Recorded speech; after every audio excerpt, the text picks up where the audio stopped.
particular, are very accustomed to thinking in the cognitive realm.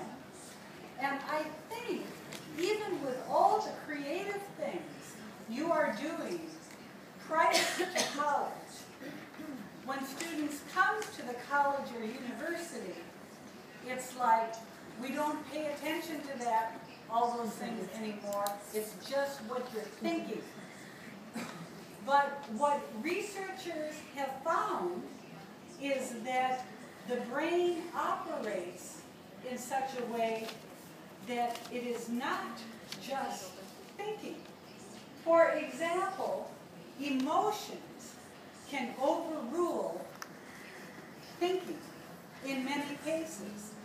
And you will have seen this with students who we say have math phobia or math anxiety. Those of you who teach math, students who come in and are so scared of it. I understand teachers say they spend most of their early work trying to get past that fear, and then they can work on it.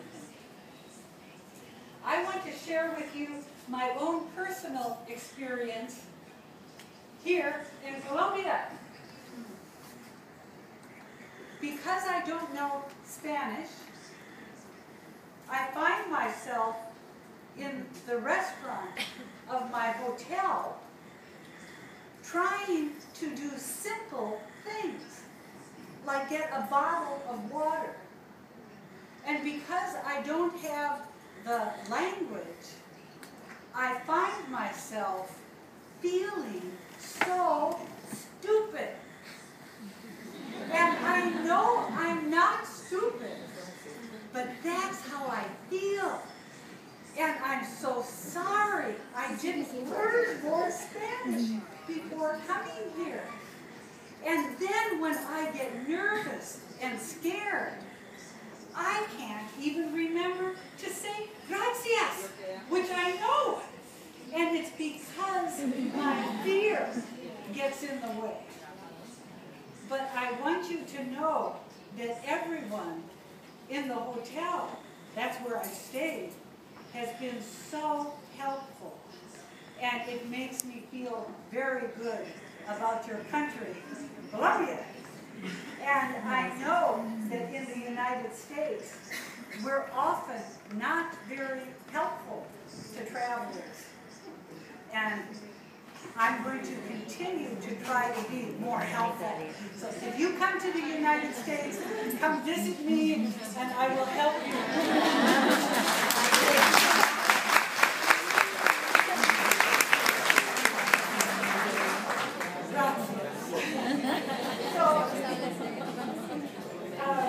Emotions overrule. And when we are teaching, this is my model of holistic thinking, or learning, is that if in addition to the thinking realm, we can help students develop in their emotional level, to become more concerned about other humans, to understand themselves as humans, to manage anger, all of these things. The psychomotor domain, when you talked about the fruit and what could they make with it, they're actually doing things. And that also is a way, know how, we will always remember how to ride a bicycle. Once you learn how, you can always ride a bicycle. That's a physical activity that helps and one remembers forever.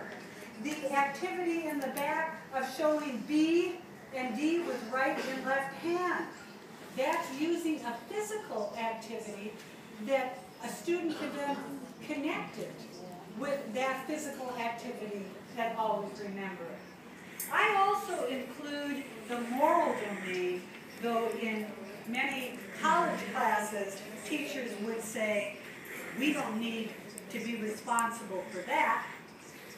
But my sense is that the world is in a very dangerous situation right now.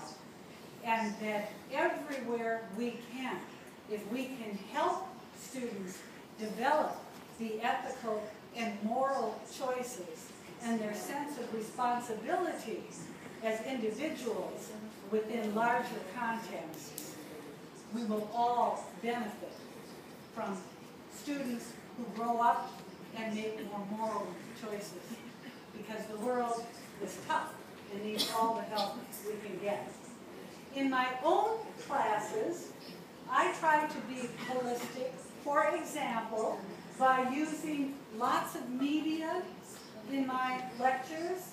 I have websites. I try to have students do a whole variety of things. Now, there are other ideas as well, but because of our time, we want to keep moving forward. So, would you share your ideas for how do you help students learn holistically? Some of the ideas that you've already shared are holistic, but continue to think of new ways that you get students to go across domains and learn as the whole human being. And that is number 7.